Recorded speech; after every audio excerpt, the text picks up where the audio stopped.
María Elena Morera, estaba yo revisando tu biografía ya, más bien tu trayectoria en el activismo social. Eres odontóloga de profesión. Sí. O sea, infantil además especializada, ¿no? Entonces, creo que pasaste de ver dientes de leche a colmillos de políticos. Nunca lo había pensado así, pero así fue. Así fue. Sí, siempre trabajé con niños y no tomé una maestría, pero siempre mi profesión fue atender niños y de hecho desde que estaba en la universidad trabajaba en consultorios que atendían solamente niños. Y no lo había pensado así, pero es verdad. Empecé atendiendo niños, ¿no? Con dientes de leche y terminé tratando de entender a los políticos a través de los enormes colmillos que tienen. Bueno, y tú te iniciaste por una situación personal, el secuestro de tu esposo, eres parte fundadora de México Unido contra la Delincuencia y ya desde hace 10 años tienes causa en común, ¿no? Desde el 2010. Ah, ok, 8 años. 8 años. Y están a punto, bueno, presentaron ayer la tercera cumbre ciudadana que hacen de... Es una reunión de organizaciones, son bastantes organizaciones, 350 en este caso. Sí. Que hacen 56 propuestas específicas para, en este caso, los presidenciables. Así es. ¿Cómo les fue? Mira, te platico primero la construcción. Sí. Empezamos esta construcción de las propuestas hace poco más de un año, en donde nos sentamos 56 organizaciones y dijimos, bueno, ¿qué es lo que vamos a proponer y sobre qué? ¿No? Y entonces nombramos a esta cumbre ciudadana por un Estado democrático de derechos sin impunidad ni corrupción. Bueno, más. Precisamente por la grave problemática que tiene el país, y te quiero decir que hace año y medio no estábamos tan grave como estamos el día de hoy. Estas organizaciones lo que hicimos fue construir cada una con su experiencia una base de una agenda común que pudiéramos compartir, que además es un proceso deliberativo enorme porque todas las propuestas van deliberadas, consensuadas.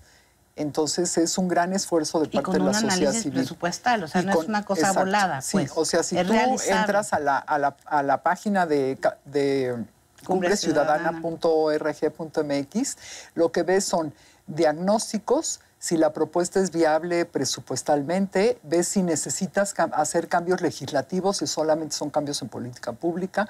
O sea, son propuestas que están bien fundamentadas. Después, estas propuestas se abrieron a la sociedad civil, o sea, ya es un documento público, que es de todos, donde más de 350 organizaciones la han suscrito. Y ya el día de ayer, ya tuvimos la reunión con los candidatos a la presidencia, donde se platicó con ellos sobre estas propuestas que ya habían sido enviadas, ¿sí? O sea, ellos desde el lunes nos enviaron sus respuestas, o el fin de semana algunos, sobre qué pensaban sobre cada una de estas propuestas. Que están en 7 ejes diferenciados. Que están en 7 ejes diferenciados, que es medio ambiente, cohesión comunitaria, desarrollo de organizaciones civiles, educación, derechos humanos, seguridad y justicia. Muy bien. ¿Y cómo están los números en general? Pues mira, a mí me dio gusto ver que en general suscriben la gran mayoría de las propuestas y las suscriben tal cual están escritas. Luego hay otras... Porque tienes 3 opciones, ¿no? Ustedes pueden responder si suscriben, si tienen alguna... Duda. O reserva. O reserva, y si de plano o si de plano no tenemos acercamiento en esa propuesta. Te puedo decir que la gran mayoría la suscriben. Me parece que esto es muy importante para iniciar el diálogo y para lo que va a suceder en periodo de transición y ya en gobierno, tanto con el legislativo como con el ejecutivo. Entonces yo creo que esa es una buena noticia. Después, de las que no están de acuerdo, mira, me llama la atención, por ejemplo, que no estuvieron de acuerdo en derogar la Ley de Seguridad Interior. ¿Ninguno? Ninguno de los 3. 2 lo hacen con reservas y 2 de plano ¿Quién lo hace con no. reserva y quién? Mira, lo hace con reserva Ricardo Anaya y lo hace con reservas Andrés Manuel López Obrador. Y de plano dicen que no José Antonio Meade y el Bronco. Esto sí llama la atención porque es una posición que la sociedad civil ha luchado muchísimo por derogar esta ley y que aquí sí necesitamos sentarnos a consensuar, bueno, primero a platicarnos por qué sí o por qué no, ¿no? O sea, yo no creo que desde la sociedad civil tengamos todas las respuestas, ni seamos dueños de la verdad, de ninguna manera, ¿no? Pero sí hay que sentarnos a ver cómo podemos acercar posiciones, porque yo sí creo que la situación de violencias que vive México sí amerita que nuestras Fuerzas Armadas tengan un marco jurídico, pero no este marco jurídico. No así. Nosotros creemos que este marco jurídico no favorece a las Fuerzas Armadas y pone en riesgo a la población. Entonces, aquí sí hay un punto donde tenemos que hablar con todas las fuerzas políticas y entender por qué es su posición así o que ellos también comprendan por qué es nuestra posición, ¿no? Y me parece que nos podemos acercar sin ningún problema. ¿En qué más tienen duda y qué te sorprende, por ejemplo, que apoyaran todos? Mira, me sorprendió que, por ejemplo, en fortalecimiento de las organizaciones de la sociedad civil, solamente Anaya suscribe todas las propuestas. Y ya si nos vamos con Mid, con Andrés Manuel o con Jaime Rodríguez, tienen muchas reservas. Yo creo que esto es porque en realidad no conocen las organizaciones de la sociedad civil en su totalidad. Las organizaciones de la sociedad civil somos súper plurales, como tú, Katia, que perteneces a las organizaciones, lo sabes. En una chiquitina, pero Estamos trabajando por el bien de todos. Muchas de nuestras organizaciones, exactamente, hacemos donde el Estado está alejado, la sociedad, las organizaciones de la sociedad civil sí llegan, como por ejemplo, por supuesto, en el tema de discapacidades, en el tema de víctimas, en el tema de graves violaciones a los derechos humanos, en el tema ambiental, o sea, en educación. Si te pones a ver, hay muchos temas que pareciera que el Estado está, pero que hay muchos huecos. Y son muchos de estos huecos donde la sociedad civil entra y apoya precisamente al Estado, porque yo creo que las organizaciones de la sociedad civil, al final del día, somos un aliado estratégico, como lo dije el día de ayer en la inauguración de la cumbre. Somos un aliado estratégico para las autoridades. Un aliado estratégico, pero al mismo tiempo un tanto incómodo, ¿no? Digo, a ti te ha tocado lo mismo que Enrique Peña Nieto te diga que la sociedad civil hace bullying, ¿no? Así a es. que te llamen parte de la mafia del poder por firmar un desplegado. Así es. Vía López Obrador, pues. Así es. ¿no? Nos toca el enojo de quien está en el poder o de quien busca el poder. Y me parece que eso es natural. Nosotros estamos para hacer propuestas, pero también para criticar lo que se hace, porque al final del día somos parte de los contrapesos que toda sociedad democrática deben tener. Y creo que ya cuando te sientas con ellos a platicarlo, sí lo comprenden. Y mira, te cuento una anécdota de hace años con López Obrador.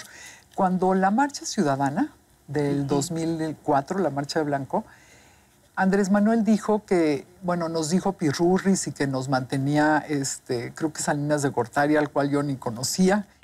Sin embargo, él también dijo que él se reunía con María Elena Morera porque confiaba en ella. Y entonces nos reunimos. Una de las organizaciones. Y yo era una de las principales organizadoras de la marcha con México Unido contra la Delincuencia.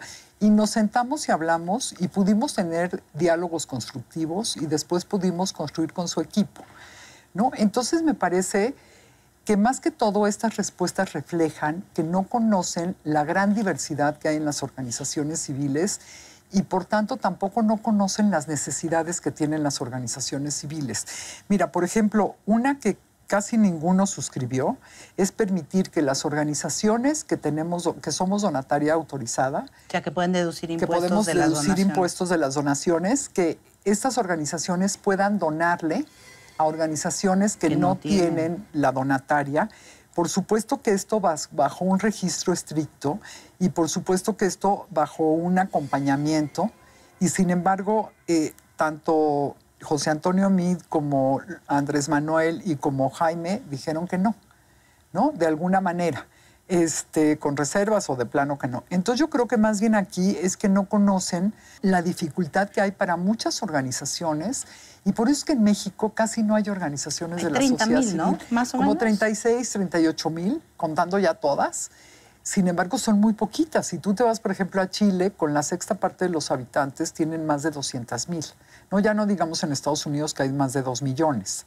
¿No? Entonces, Sí creo que tienen razón también quienes dicen que si lo usan para evadir impuestos, pues habrá algunas que lo hagan, pero yo te aseguro que casi las podrías contar con las manos, ¿no? La gran mayoría de las organizaciones de la sociedad civil trabajan por el bien del otro. ¿Y en educación qué tal?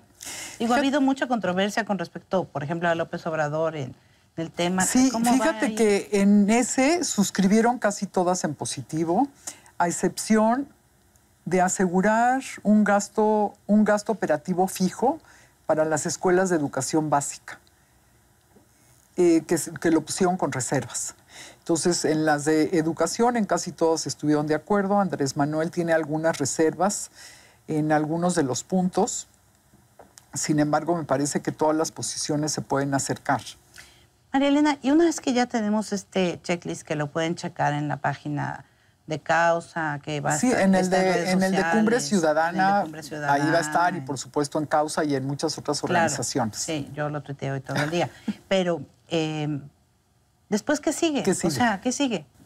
Mira, esto que hicimos ayer fue un alto en el camino, ¿no? Después de habernos sentado, deliberado, poner estas propuestas. Debatido. No fue fácil llegar a esos consensos. No. Me tocó estar en algunas reuniones. Así es. Es complicado porque somos organizaciones muy diversas, ¿no? Y la verdad esto es muy enriquecedor porque también aprendes de las propuestas del otro, ¿no? Cosas que no tenías en la cabeza o que no veías que se relacionaran, ¿no? Por ejemplo, el tema del urbanismo con el tema de seguridad o el tema de discapacidad con el tema de urbanismo. O sea, hay muchísimas cosas que están relacionadas. Entonces, ya que logramos hacer esto, hay organizaciones que no entraron en este proceso deliberativo, sin embargo, firmaron las propuestas o algunas de ellas y quieren sumar propuestas que ellos traen.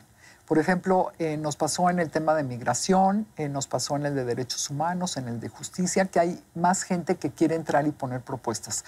Entonces, este esquema deliberativo se va a enriquecer, está vivo.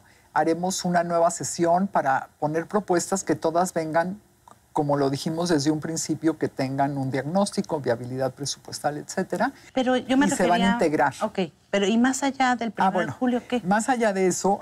Cuando ya tengamos un ganador. Así es. Uno de los acuerdos que hubo ayer con los candidatos fue precisamente el tener un proceso de diálogo, tanto en transición como en gobierno. Ese es el siguiente punto y es lo más complicado, ¿no? Porque aquí ya construimos una serie de propuestas, creemos en ellas, tenemos una gran esperanza en un futuro mejor, me parece que todas las organizaciones, y esperamos que los candidatos también. Después sigue, en el periodo de transición, podernos sentar con los equipos del candidato ganador, pero también con quienes vayan al legislativo. Claro. Porque son dos partes cambios, que tenemos que ir caminando juntos, y ya una vez que están en gobierno también, ayer como les dijimos, bueno, tenemos que tener una interlocución fluida con ustedes y este grupo de organizaciones. Pues muchas felicidades, María Elena. No, pues también a ti por ser parte de esta cumbre. Muchas gracias. Y porque todos tenemos que construir juntos. Muchas gracias, María Elena. Gracias a ti. Gracias. Ustedes no se vayan, hay más de esta entrevista con María Elena Morera y como siempre los espero en Facebook y en Twitter.